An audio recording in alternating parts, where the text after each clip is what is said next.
So Kamala Harris did this interview on Fox News with Brett Baer. This was a powerful segment from that interview from Kamala Harris. She did well with this. Let's go ahead and play the clip here and give some thoughts. If he's as bad as you say, that half of this country is now supporting this person who could be the 47th president of the United States, why is that happening? This is an election for president of the United States. It's not supposed to be easy. I know, but It's not supposed to be. It is not supposed to be a so cakewalk are they misguided, the 50%? Let me pause here and say I don't think this is necessarily a great answer by Kamala Harris. It's not the best, it's not the worst.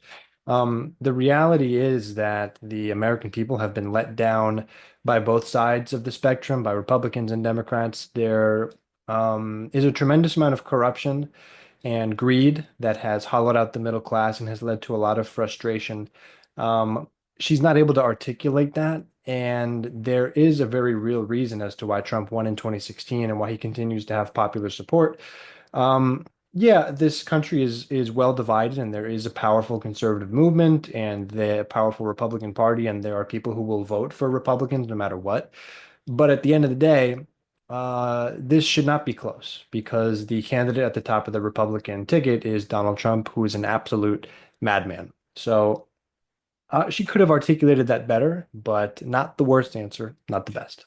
Listen, Are they stupid? oh What is God, it? I would never say that about the American people. And in I don't know fact, why Brett Baer even wanted to go there. I think he was trying to catch her in like a, one of those moments that ends the campaign for someone like Hillary Clinton's basket of deplorables, for example. Kamala Harris way too savvy to fall into that trap and quick to respond. if you listen to Donald Trump, if you watch any of his rallies, he's the one who tends to demean and belittle and diminish the American people. He's the one who talks about an enemy an enemy within, talking about the American people, suggesting he would turn the American military on the American people. We asked that question to the former president today. Harris Faulkner had a town hall, and this is how he responded. I heard about that. They were saying I was like threatening. I'm not threatening anybody. They're the ones doing the threatening. They do phony investigations. I've been investigated more than Alphonse Capone. He was the Yeah, because you commit crimes like Alphonse Capone. So you commit crimes, and then the Justice Department will investigate you. In fact, Donald Trump has gotten away with more crimes than most people, honestly. He's very, very lucky to be in the position that he's in, very, very privileged.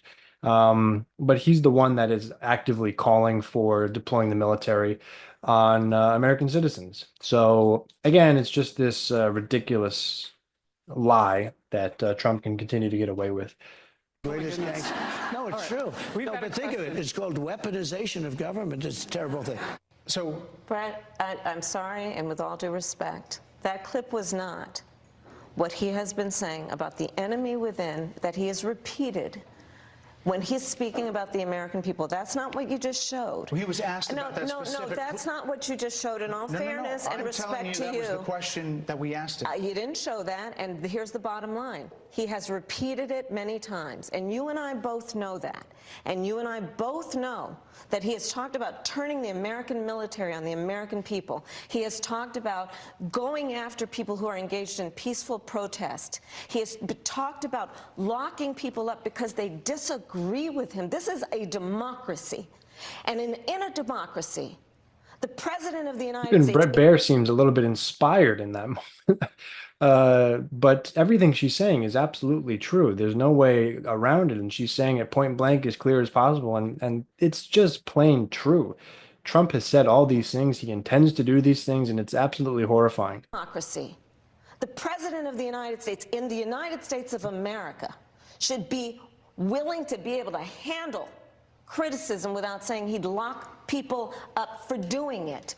And this is what is at stake, which is why you have someone like the former chairman of the Joint Chiefs of Staff saying what Mark Milley has said about Donald Trump being a threat to the United States of America. He's quoted in the Bob Woodward book that way, yes. Let me ask. Yeah, I mean, what are you going to say? What are you going to do? The chairman of the Joint Chiefs of Staff, his vice president, national security advisors. I mean, just go down the list of people that have worked closely with this man, and they will tell you he is not fit and absolutely horrific that we're on the cusp of potentially having him return to the White House. I don't think it will be the reality, but we have to go out and vote. It's getting very, very close. The election day is coming. So, excellent, powerful, clear clip there from Kamala Harris. It was an up and down interview, but that particular segment I think went very well.